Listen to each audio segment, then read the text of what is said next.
રાજકોટ ચાંદી કામ કરતા કર્મચારીને બે શખ્સોએ આંતરી માર મારી તેની પાસેથી 35 કિલોથી વધુ ચાંદી આશરે 18 લાખ કિંમતની લૂંટ થતા ભારે સનસનાટી મચી જવા પામી છે। શહેરમાં લૂંટ કરવી એ સાવ સામાન્ય બાબત બની ગઈ છે। કોઈ નાના બાળક પાસેથી રમકડું પડાવવા જેવું કામ લૂંટ કરવી એ થઈ ગયું છે। ત્યારે શહેરના થોરાળા પોલીસ સ્ટેશન વિસ્તારમાં રાધેશ્યામ ઓર્નામેન્ટ ધરાવતા અતુલભાઈને ત્યાં છેલ્લા 5 વર્ષથી ચાંદીકામ કરતો કર્મચારી આશિફ આજે સવારે ચાંદીકામ કરવા માટે જતો હતો। ત્યાં શિવધારા સોસાયટી નજીક પહોંચ્યો ત્યારે અચાનક જ બે શખ્સો ઘસી આવ્યા હતા અને ધોકા વડે હુમલો કરી ઈજા પહોંચાડી આતિફ પાસેથી આશરે 35 થી 40 કિલો ચાંદી જેમની કિંમત 18 લાખ રૂપિયા જેટલી થાય છે તે ઠેલો લઈ ભાગી છૂટ્યા હતા। હું ચાંદી કામ બાંટવા જતો હતો ત્યારે શિવધારાથી નીચે ઉતરતા બે અજાણ્યા શખ્સો મારો ઠેલો લઈને વયા ગયા। અંદાજિત ચાંદી 35 કિલો હશે ને મને મારેલ છે। હું છેલ્લા 3-4 વર્ષથી જાઉં છું।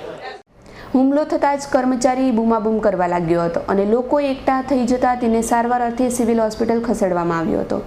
તેના માલિક અતુલભાઈ સહિતને ત્યાં દોડી ગયા હતા અને 18 લાખ રૂપિયાની ચાંદીની લૂંટ અંગે કંટ્રોલમાં જાણ થતાં થોરાળા પોલીસ સ્ટેશનમાં સ્ટાફ ઘટના સ્થળે તેમજ હોસ્પિટલે દોડી ગયો હતો અને ફરિયાદ નોંધવા તજવીજ હાથ ધરી છે।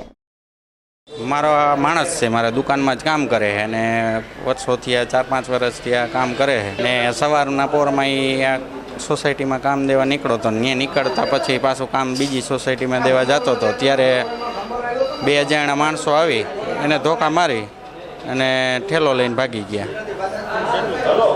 ચાંદી અંદાજિત 35-40 કિલો જેવું હોય છે। ઘટનાના પગલે પોલીસમાં ભારે દોડધામ મચી જવા પામી છે। લૂંટારુઓએ વધુ એક વખત રાજકોટ શહેરને ટાર્ગેટ બનાવીને 18 લાખ રૂપિયાની ચાંદી લૂંટીને પોલીસને સારા જાહેર મોટો પડકાર ફેંક્યો છે। ત્યારે કાયદો અને વ્યવસ્થાની કથળી ગયેલી સ્થિતિ વચ્ચે વધુ એક વખત વેપારી લૂંટાઈ જતા રાજકોટ શહેરની નિષ્ક્રિય પોલીસને કાળી ટીલી લાગી ગઈ છે। દેવાંગ ભોજાણીનો રિપોર્ટ S9 ન્યૂઝ રાજકોટ।